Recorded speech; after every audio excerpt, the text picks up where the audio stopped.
Andrew Tate is a perfect example of how the fallen masculine energy, aka the Satan consciousness, shows up inside a man. Hi, my name is Ira Morphy. I'm a metaphysics researcher with a focus in the law of duality, and today we're going to cover the falling yang energy and how it shows up in men compared to women. So this is a graph I have created to give you a better overview. So we have the divine father and the divine mother right here. We all have both energies, and the more in alignment that they are, the more that we have conscious control over our reality. But if you begin to repress and disconnect from a certain energy, you go into extremes, right? As you can see, the divine masculine can only be in the divine masculine if it has a connection with the divine mother. And the more that you go into the masculine energy, the more that you begin to express a sort of narcissism, right? You have disconnected from the heart, you have disconnected from the internal world, the emotions, ability to connect with others. So you put yourself on top of other people and you begin to look at life as something that you need to get things out of, beginning to function from greed and be dominated by your ego. And of course, this is what you can see with Andrew Tate. But the interesting thing about this is that just because you are repressing the feminine, it doesn't mean that it's not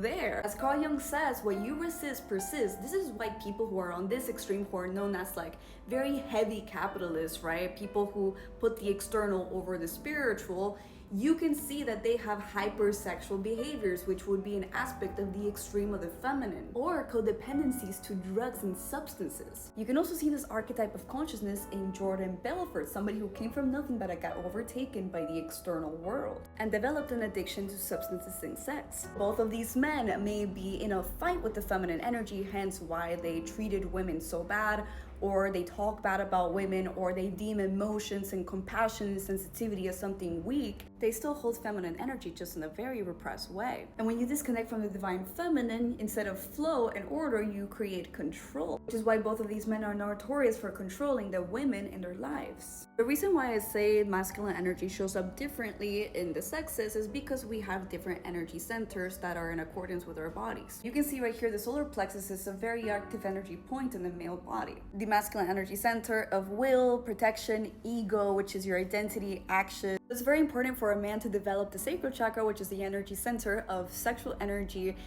emotions, creativity, flow, to reach a balanced polarity and create heaven on earth according to ancient mysticism. But a man in a fall of consciousness of the yang energy is always going to have an even deeper disconnection to the emotions than a woman who is in the falling yang energy could ever have. This is why you see more narcissism statistically in men than in women, which also shows up so differently in women. Let me know your thoughts below and comment yes if you want a part 2 on how it shows up in women.